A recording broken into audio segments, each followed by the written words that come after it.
Last but not least, release the Hounds!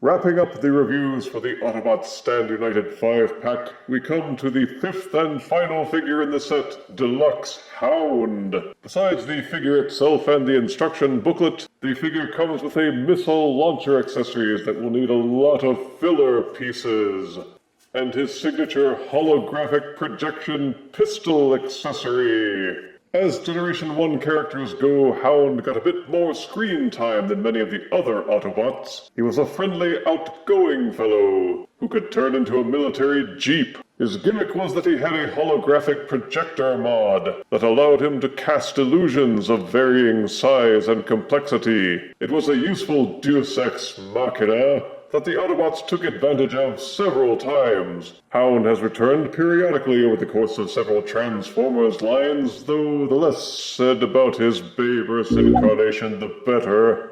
Ugh. Anywho, this is Hound himself. It's not exactly a great match to the Generation 1 animation model, except in the sense that Hound is green, has a military star decal, an open driver cockpit, and tires. The one thing I found off was that instead of the silver gray or even gray paint for the metal parts like the engine block and the hubcaps, they went with what seems to be some kind of greenish khaki. Even the gray areas of his weapon accessories seems more like an off gray, like someone mixed some dirt into the materials when making Hound.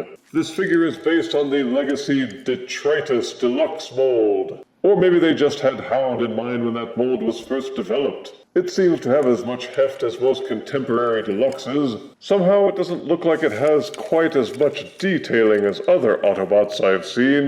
There is no transparent plastic, just an opaque blue painted windshield, but it means that there's no color variation between panels. The front tires look a bit thin, though they have a wider circumference. But the thin tires make for a rickety-looking appearance, especially since when you turn the figure over, you will see a lot of hollow space. Some things missing. The alt mode doesn't have the swiveling rifle that it had in the cartoon, and there's no spare tire mounted on the back.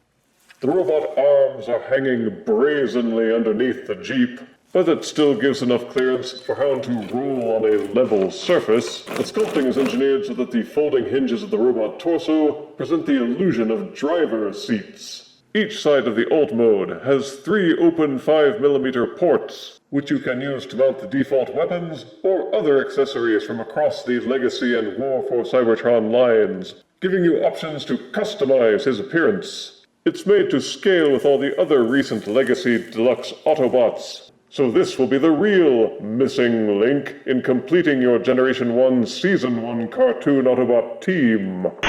To transform Hound, start by flipping up these panels from inside the Jeep.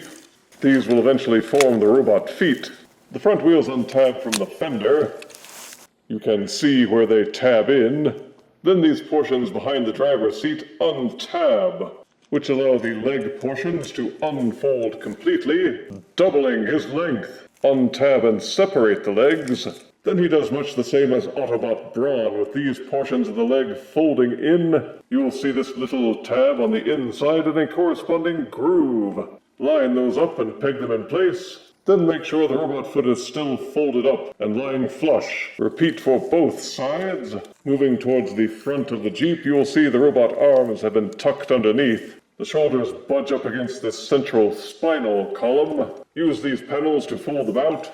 Rotate the arms so that the elbows are pointing forward. Leave these shoulder portions tilted outwards a little bit so that it has clearance. To fold the entire front section of the Jeep down, this panel in the hood will pop open during that process to reveal the head. Keep folding this portion down until you hear the click. Then, seeing this tab and groove, line up the shoulder portions and tab them in place. And don't leave the windshield sticking up like this. Untab it from these 5mm ports, fold the windshield section back, and tilt and angle this panel any way you like. The trickiest part is making sure that everything tabs into place, and Hound's robot mode follows a basic pattern. of having the front of the vehicle as the robot chest, with the rear portions of the car forming the legs, and the windshield roof sections forming a backpack. Hound's distinguishing features have always been the grille-work chest with the fake winch, and his squarish head like a green football helmet. The robo-breeches aren't as full as they were in the cartoon, but they do have those garish yellow stripes, and like a hobbit, green and yellow are his color scheme, though the off-gray plastic still features prominently, particularly on the thighs. It feels solid, and the arms have no fully hollow sections, but looking at the back you will see hollow areas on his lower back and behind the shins.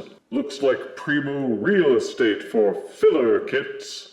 Even more accessory ports open for the robot mode, with one on the front of each shin, one on the side of each shin, and one on the bottom of each foot. There are two on the side of each arm, one in each fist, and one on either side of the robot head. Mount the launcher next to his head to complete that Generation 1 appearance, but use any of these ports for fitting his default weapon accessories or other compatible accessories from any Transformers line. Check out his articulation. The head is very tightly ball-socketed, though it will rotate to the left and to the right, and waggle very slightly back and forth. Each shoulder will do a full rotation, and they are hinged so that they will square outward. Release the transformation hinge, and you can angle them back slightly for even more articulation. Upper bicep swivel, 90-degree bending elbows, and the fists will rotate in their sockets as well. Full waist rotation, you betcha. Each leg will kick forward this far, and backwards this far as well. The hips are hinged, so each leg will kick outward. There's a mushroom peg on the inside for thigh rotation. Each knee will do a bend that's slightly over 90 degrees, undo the transformation hinge, and it would bend back even farther if you're willing to make that sacrifice. And each ankle is hinged to tilt back and forth. And if you want to include the transformation hinge, you can tilt the toes up slightly. So the articulation is good, but the chunky legs inhibit poses. The fact that the feet don't tilt forwards and backwards also is limiting. The head rotation could be a lot better, but you can still get some good military poses out of Hound. Salute! Standing at barely over 5 inches, here is Legacy Autobots Stand United Deluxe Hound, next to Combiner Wars Deluxe Hound. As a standalone figure, Autobots Stand United Deluxe Hound wasn't as grand as I had imagined he might be. I suppose there's really no way to make a Jeep Autobot into something epic, but it just feels as if this Hound figure is missing that little something extra. Positives are that the Alt mode and Robot modes feel solid. They have a decent amount of detail, a couple of Generation 1 accurate accessories, an easy transformation, good articulation, and options to customize. Negatives are that the paint colors seem a bit off, particularly the pale colors of the winch and the hubcaps, where it looks like the paint didn't apply evenly. There are some obvious hollow sections, the tires are a bit thin. He's missing that rifle attachment for his alt mode. Some forward and backward tilting on the feet would have really helped out with the articulation. But this Deluxe Hound is very likely the best you will find for some time. And as part of the Autobots Stand United 5-pack, it's possibly your only chance to collect him, until Hasbro messes us over and adds him as a standalone release at some point in the future. But until then, I give Autobots Stand United 5-pack Deluxe Hound 7 out of 10 deaths.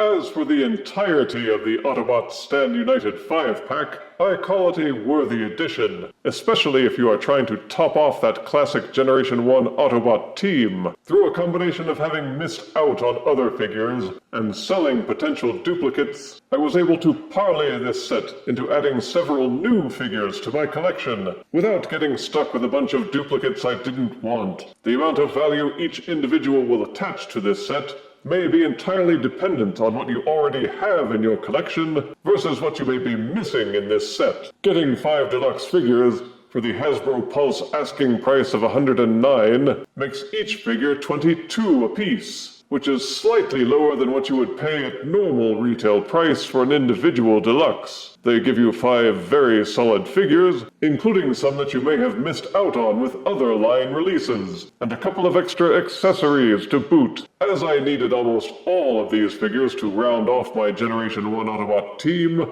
this set held value to me, so I declare it to be death-tested, death-approved. We got a great big convoy. Oh, what a wonderful sight. Yeah, we got a mighty convoy.